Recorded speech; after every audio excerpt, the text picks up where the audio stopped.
Hello mga meme, ito gagawa tayo ng chocolate, sponge.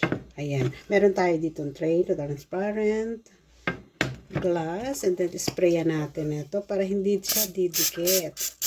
Ayun. Ayun siya. Ganito na siya. Tapos, meron na tayo dito tinimpla na chocolate. Ayan. Salo na lang natin dito sa pan. Kasi okay na to mga meme.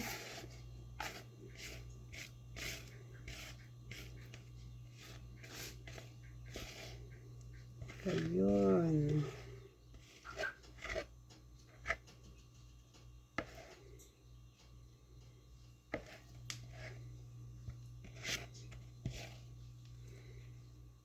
Ayan na siya. Tapos, maglagay tayo ng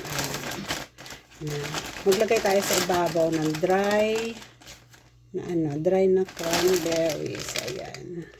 Meron tayo dito dry na cranberries. Ang type ko ay cranberries ang ilagay. Meron din namang raisin, walnuts. Depende na lang yun mga meme kung ano yung gusto nyo sa ibabaw. Pero ito kasi, ito yung gusto ko.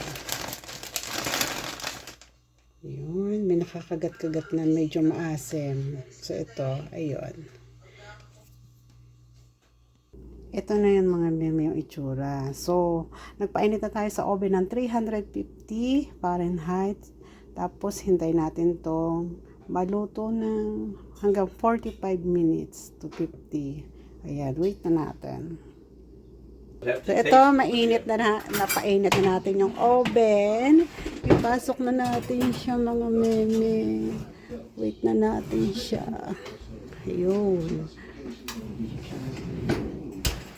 Meme, luto na. Tanggalin na natin dito. Tinamad na naman kumuha ng ng pot holder eh. Uy. Ayan. Paktay. Nasunog. May ginagawa kasi ako mga meme.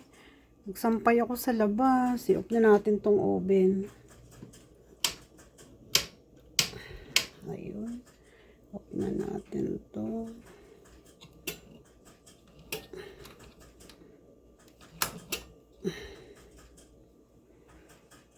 Ayan, nasunog. Meme, luto na. Hindi lang luto, sunog pa. Di ba litaw na litaw yung pagka-brown niya. Pero malambot naman. Ayan, ang ganda nga eh. Ang pagkakasunog. Ayan, mainit pa siya. So, ating na to. Ang ganda. Ang ganda ng pagkakasunog, oh. Tanggalin na lang itong bahagya, itong ibabaw, oh. Parang lechon lang ang balat, ah.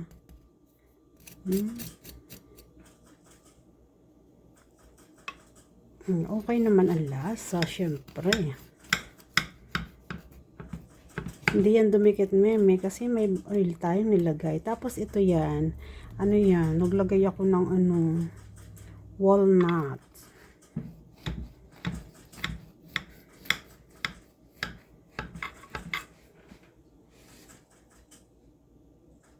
Ako'y sunog eh. Malambot naman. Tanggalin na lang yung ibabaw, yung sunog sa ibabaw. Para-paraan lang mga meme, di ba? Ginagawa kasi ako. Ayun tuloy. Naiwan. Mag-slice pa, tabingi pa. Grabe talaga. Mag-slice na nga. Tabingi pa. Ayun.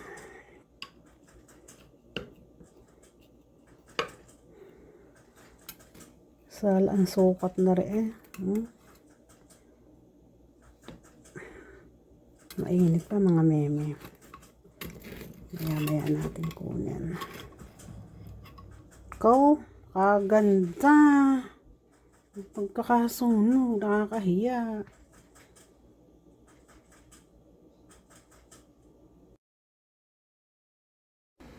Yes, mga meme. Nakapagsaing na naman tayo ng tuna. Nakapagpabili sa bayan. Ayan, isinain ko sa kalamyas na tuyo. Ay, kasarap na naman ito. Panalo na naman. Ihanda ang kanin.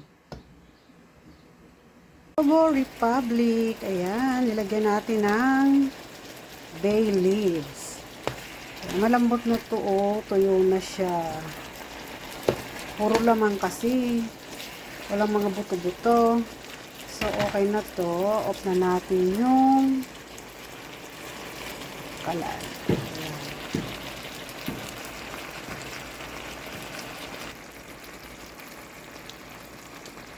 Ayan. Tuyo-tuyo na siya. May kain tayo. Ayan, napa-rice na naman ako dahil dito sa sinaing ko na yan. Ayan, tinanggal ko na yung mga kamyas dyan. Nagtira na ako ng konting patis. Tapos nagluto rin lang ako ng pork adobo.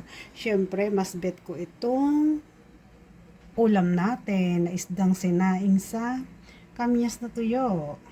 Ayan. Oh, napapakain na naman ako, meme. Mapaparami na naman ang kain ko nito. Sabi ko, magda-diet na ako. Pero araw-araw, iniisip ko kung ano yung kakainin ko, ano yung iluluto ko.